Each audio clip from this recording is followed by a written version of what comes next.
Other kitchen terminologies. So this is also selected.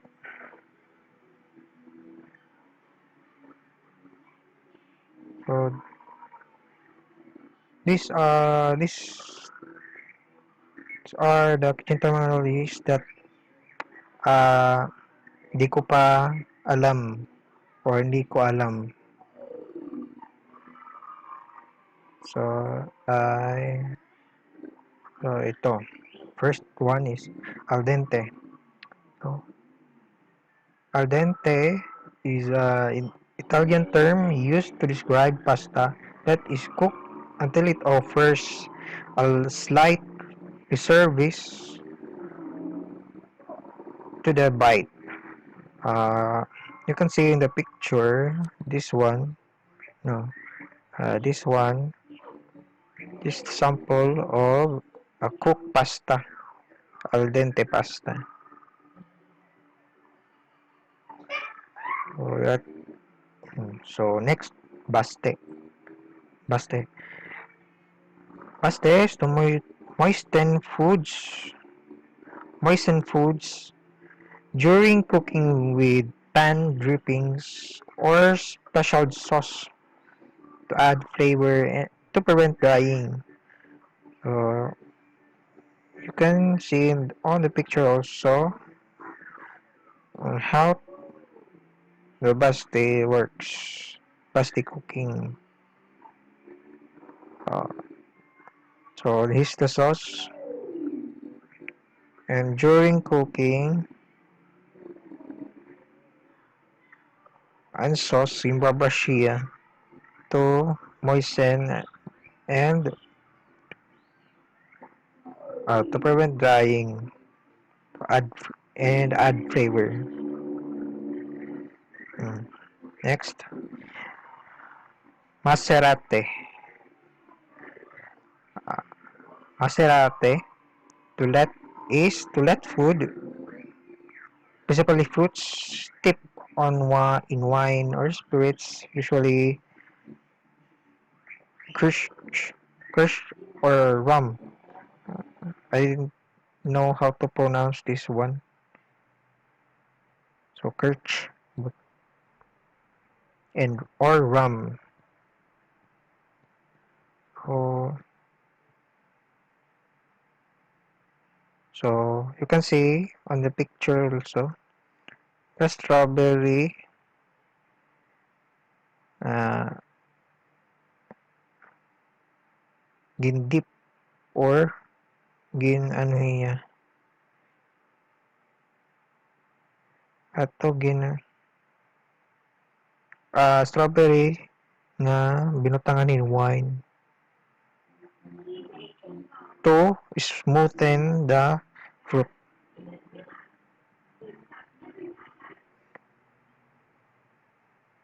Leaven.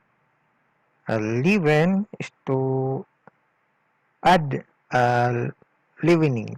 Leavening are the baking powder, baking soda, or yeast.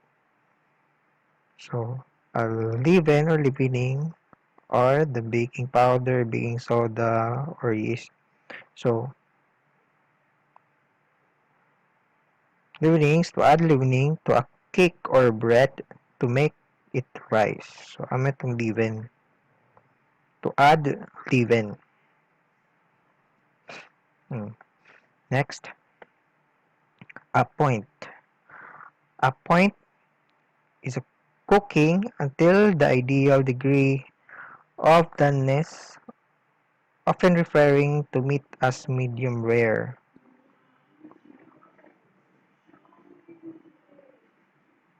So, Adanness daw ko, no? So, a point term usually used when you're cooking in cooking meat. Cooking meat.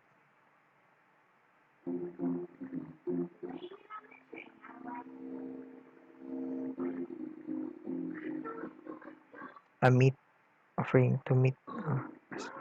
Medium rare daw. a point medium rare. So, Bain-Marie. So, Bain-Marie is a container holding hot water into which a pan is placed for slow cooking, otherwise known as water dripping. Uh, water dripping,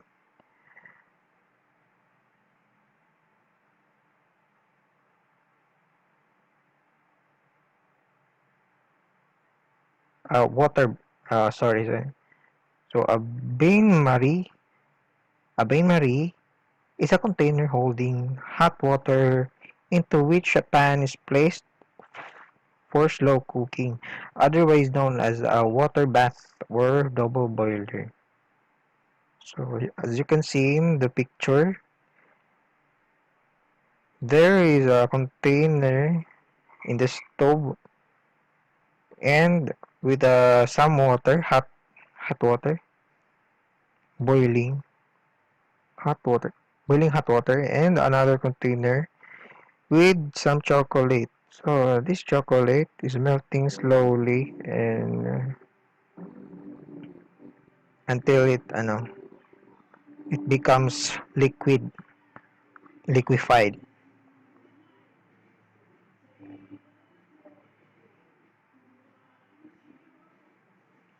So this method is bain-marie.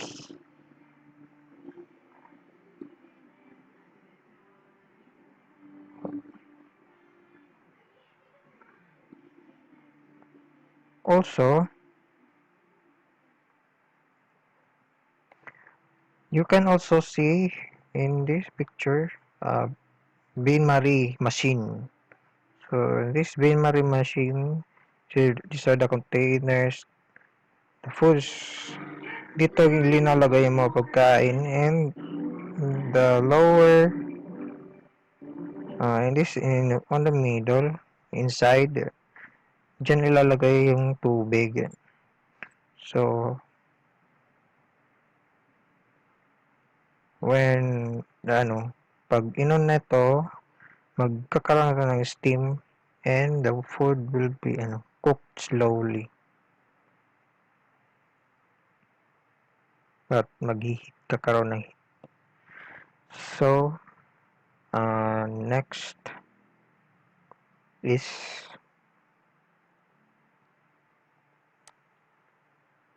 Biscay. Biscay is a thick creamy soup with a base of strained broth of shellfish or game. So Biscay is also a dish, a thick creamy soup, a soup kind of soup. You can see naman sa picture. So chiffonade, shredded or finely cut vegetables and herbs usually used as a garnish for soup. So like this on the picture. Next, concasse. Concasse is to roughly chop raw or cooked food by peeling, seeding, and chopping to make it ready to be served or combined with other ingredients, usually referring to tomatoes. There's concasse. Uh, in this picture, this is how you make a concasse. This is how to prepare a concasse. So, firstly, you have to peel to remove the top here, remove and slice cross at the bottom, in the bottom of the tomato and put the tomato in the hot water or the boiling water, and after that remove and put it on the cold water and remove the peel the skin and remove After that, slice it and remove the seeds and slice the tomato or chop the tomato and chop the tomato. So that is how prepare a concasse tomato. So next is coring.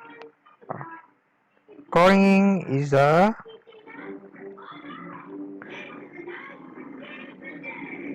method to remove the central section of some fruits which contains seed tougher material that is not usually eaten. So in coring you have to use a corer, which is this thing corer. So as you can see in the picture, I'll search it. Core.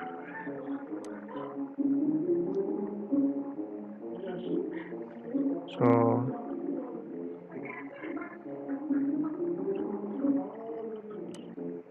this is the apocorer. No, this is the apocorer tool. So next is the glaze. The glaze is to remove and dissolve the brown food residue or glaze from a pan to flavor sauce, soups, and gravies.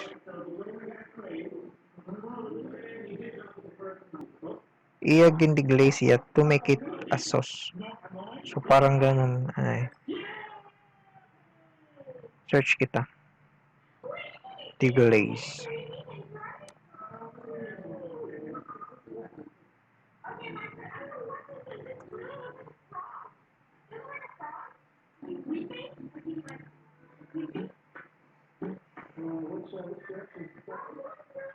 So, kami ang deglaze.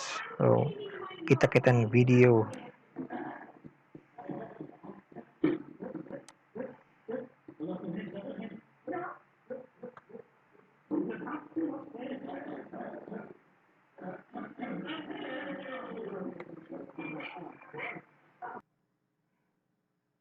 So, as you can see in this video, she cooked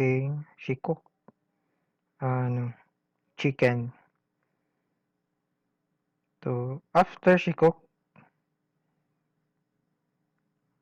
frying her chicken in the pan, so the oil of the chicken, the flavor is in this pan na. Adin hapan. So, iya again. Cooked. This feels pretty good to me. Iya na to gin remove. So I put some. And so after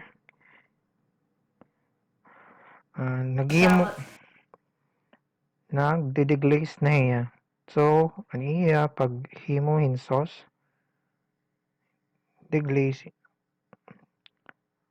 So he put onion. Add some garlic in here because I want them to onion and garlic. Flavor the sauce. I'm going to add just a little bit of more oil just to get that going a little bit. So in this pan, I did not flavor and chicken. And I'm going to use what we call a flat edge spatula, a deglazing spatula, whatever you want to call it. Now as you're doing this, you'll see the shallots start to bring up some of that brown off the bottom. You might not even think there's a lot of brown there, but look at the shallots and how brown they're getting already. That proves to you that there was indeed flavor down there, and we're grabbing all of it. So here goes the balsamic vinegar. Don't breathe in. Now that's going to bubble all the way across the side of the pan, and we can give it a good swirl here so that it can grab anything that's on the side. Now look at it bubbling so quickly all the way across the pan there. And that so after that, i-give papareduce. You're going to reduce. Now when you're making a pan sauce, you want to grab that flavor that's on the bottom of the pan, which is all those brown bits. We did that with our shallots. Then you want to add either liquid or acid. And this is both, right? This is liquid and acid. It's balsamic vinegar. Then you want to reduce things. When you reduce things, which means make them less in quantity, you actually concentrate their flavors. So as we're seeing the balsamic here, it's almost going to reduce all the way to nothing, and then we're going to add our beautiful tomatoes. Now, So, ito, yeah. So, that's how you make, that's how it's done, deglazing. So, next, dress.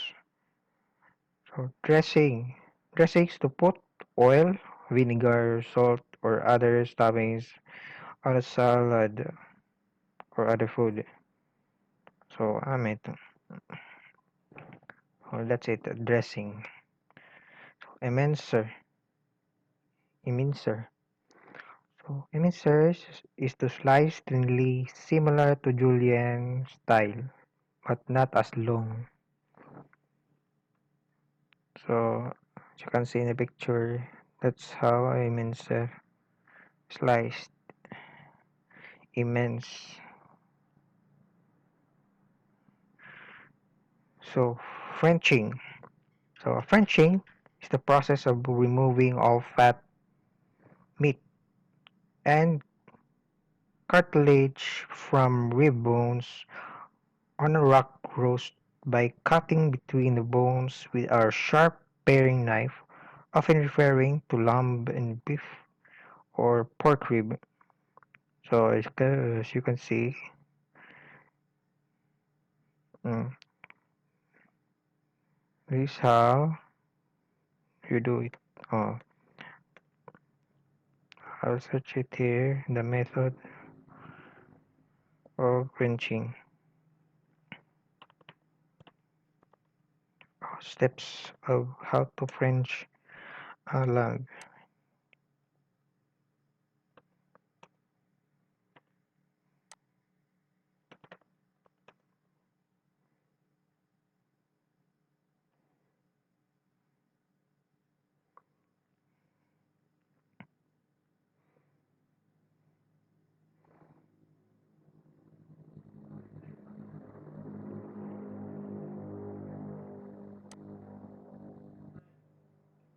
So, amin eh.